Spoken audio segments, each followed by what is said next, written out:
Surely the beacon is here. This place is breathtaking. The ice has preserved it well.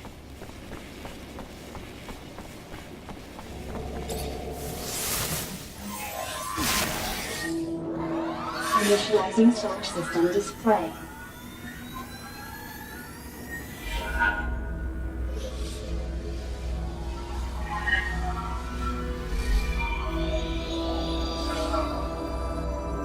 Connection to Earth in progress.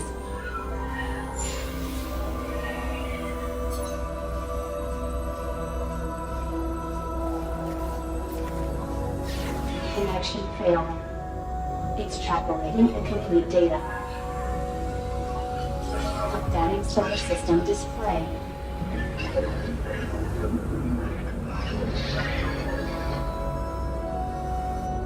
Destroyed. Earth is gone. All these years wasted dreaming of a rescue from a place that's nothing but a cloud of scattered rocks. Everyone on Mars, if they hear of this, they'll be devastated. What am I gonna tell them?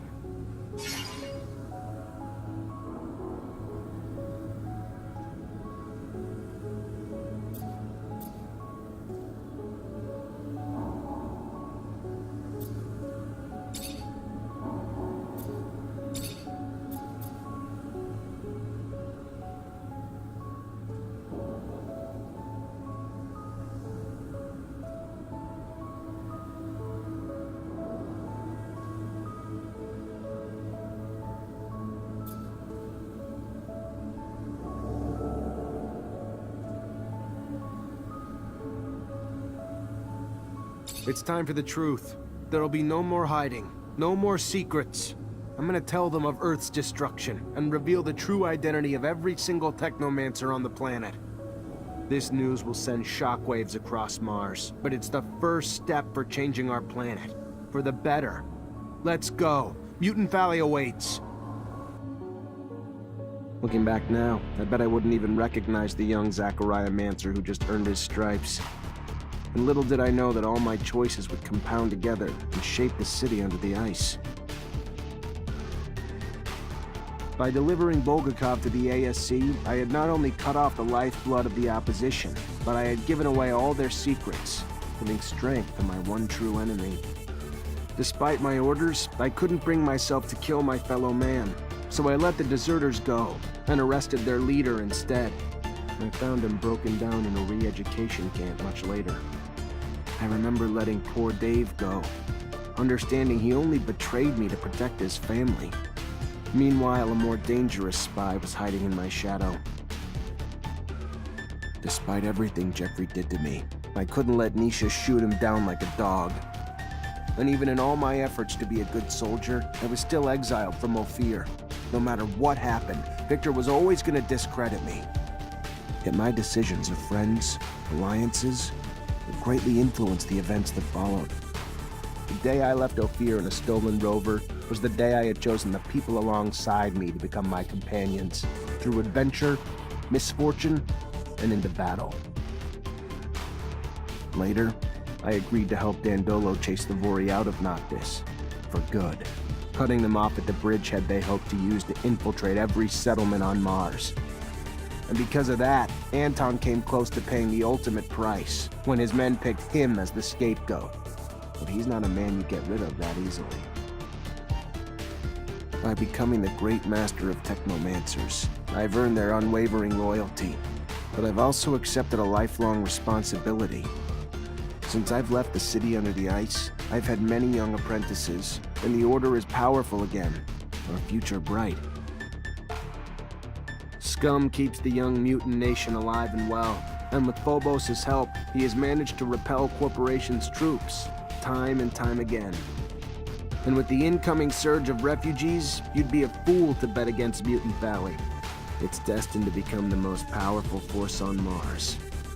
The release of the mutants of Ophir opened a breach that was never resealed. Thousands upon thousands of mutants escaped to join Mutant Valley, and today, the citizens of Abundance actually have to do the labor themselves. Nisha still runs missions for Dandolo, but I can tell her heart's not in it. I think she's beginning to see that her father figure, as charming and caring as he may appear to be, is really a master manipulator that won't hesitate to make less than ethical choices to serve the best interests of his city. I don't mind. It gives me more time to spend with warm, loving, beautiful, real Nisha, and less time with cold, calculating, and okay, still beautiful super spy Nisha. And she's finally starting to sing again, and I dabble in harmony. I visit Scott on occasion. He's still probably legally crazy, but he's found a way to use that eccentric energy for good. He treats children in the slums of Ophir, though this time he's not using them as guinea pigs. The Army's role in taking down Victor allowed it to regain its honorable post as the protector of abundance. The generals have powerful representatives at the Assembly again.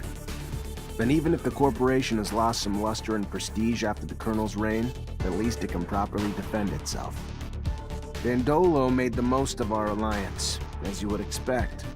Noctis is now ubiquitous. Its merchants have obtained the right to citizenship in Ophir and are free to come and go from the exchange as they please. Yet nothing compared to my revelations. Learning that Earth was destroyed, discovering that Technomancers were mutants crafted in the vision of the settlers. When I announced the truth, the corporations lashed out. There were widespread riots and revolts, and most Technomancers fled before the leaders of the Alliance could put the pieces together. To adapt to Mars, we had to mutate, or we wouldn't survive. Remaining human had only been an illusion, and one that we had unknowingly mastered. I heard that a few scientists have reproduced Scott's experiments, and I have no doubt there'll be more of us in the future. One day, Mutant Valley won't be the only place a mutant can call home. Instead, it'll be the capital for a race spread across Mars. At least that's what I hope.